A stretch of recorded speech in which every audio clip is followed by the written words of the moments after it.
Genética, conceitos bem básicos da genética nessa questão da UEMA 2023 que a gente vai fazer daquele jeito que vocês gostam bastante, que é, meu irmão, comentando o máximo possível, porque com toda certeza absoluta, para quem for fazer a próxima prova, já vai ter uma baita revisão, porque, meu irmão, a questão ela não cai igual, mas pode ter certeza que tudo que a gente for falar pode vir numa futura questão.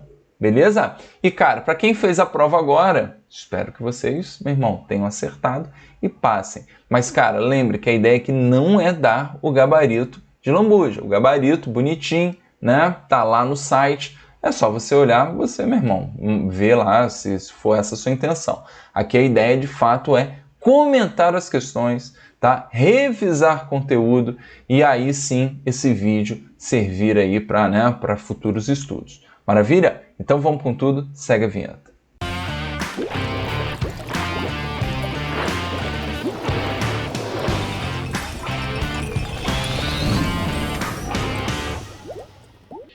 Pronto, galera. Gente, deem muita importância a esse conteúdo, principalmente quem tem dificuldade com genética.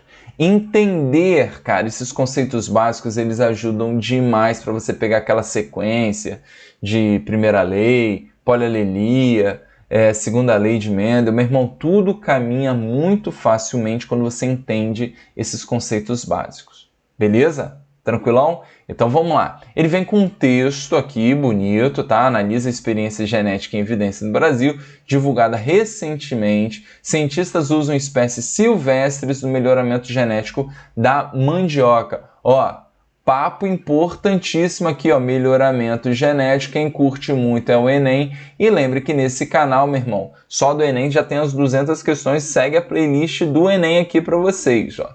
Então, ó, pesquisadores da Embrapa, mandioca e fruticultura, estão usando espécies silvestres de mandioca para promover o melhoramento genético da raiz. Então, nessas variedades pouco conhecidas, geralmente não comestíveis, são prospectados genes de interesses para a produção agrícola relacionadas às características agronomicamente interessadas, como produtividade, resistência, doenças e um maior teor de amido, característica demandada pela indústria. Então, o trabalho faz parte do chamado pré-melhoramento, que visa a identificar características de interesses úteis em acessos pouco adaptados às condições de solo e clima local e disponibilizar esses genes em genótipos mais adaptados, com boas características agronômicas para que sejam inseridos no programa de melhoramento. Então, assim, sendo bem sincero, o texto, meu irmão, para a gente não vai servir de absolutamente porcaria alguma, tá? Porque vocês vão ver que as afirmativas, elas são bem conteudistas, elas caem no conceito, tá, desses conceitos basicões que a gente comentou. Genótipo, fenótipo, né, dominância, beleza? Homozigose, heterozigose. Cara, nada que diminua a importância, tá, dessa matéria, mas como eu falei, ela vai ser aí o alicerce para o teu bom entendimento da genética. Mas o texto em si não serve para porcaria nenhuma. Tá? Então, para que a experiência brasileira de inovação agrícola seja bem compreendida, é necessário conhecer aí, ó, os conceitos básicos da genética, para o entendimento do que é melhoramento genético e sua aplicação no setor agrícola. Considerando a experiência relatada, é correto afirmar que... Então, a gente vai analisar todas as afirmativas aqui, ó. Então, na primeira afirmativa, o cara diz que genótipo é a expressão dos genes em interação com um ambiente. Ele já veio querendo te confundir, já veio na maldade, né? Então, lembra aqui, ó, genótipo, né, versus fenótipo. É o primeiro conceito aqui que a gente vai desmistificar. Então lembra que genótipo são as informações que estão contidas lá no DNA, beleza? Então quando a gente pensa no nosso DNA, que a gente vai ter que falar dele daqui a pouco em outras alternativas, então eu já vou botar ele aqui, né, esse polímero, né, de nucleotídeos, ok? Quando a gente diz, por exemplo, que eu tenho o gene azão para o olho castanho, tá? Pegando exemplo, hein?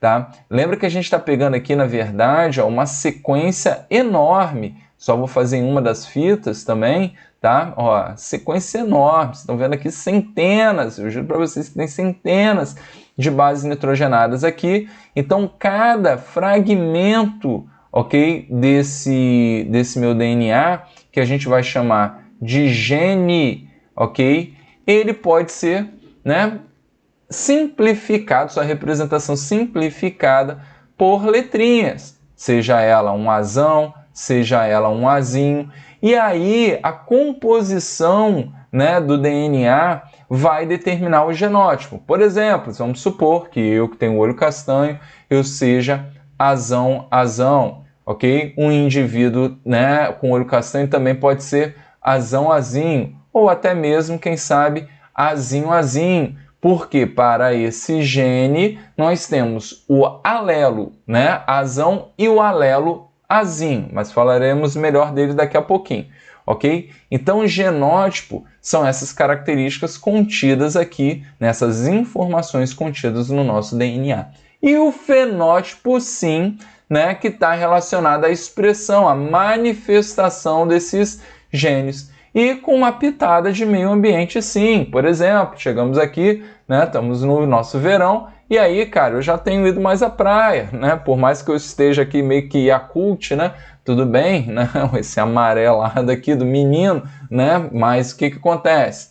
Né? A ideia é essa. Se eu pegar bastante sol, eu vou perceber que eu vou ter, né, um bronzezinho, aquela coisa toda, né? Enfim, eu tenho sim influência do meio, tá? Então, a gente caracteriza fenótipo como a expressão dos genes em interação com o meio ambiente. Beleza? Então a A, ele lambuzou, ok? Então, seguindo aqui, cara, vocês vão perceber que a gente vai acabar trabalhando todos os conceitos básicos aqui, vendo todas as afirmativas, tá? Então, na B, gene é a região do DNA que pode ser transcrita em moléculas de DNA. E curti, hein?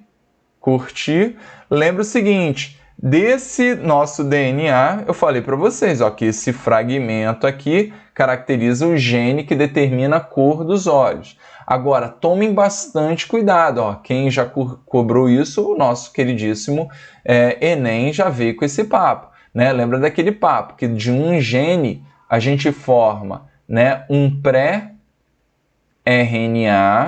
ok? E lembrem que esse pré-RNA ele possui introns e exons. Os introns são retirados e a gente mantém os exons, ok? Só que esses introns ele pode variar.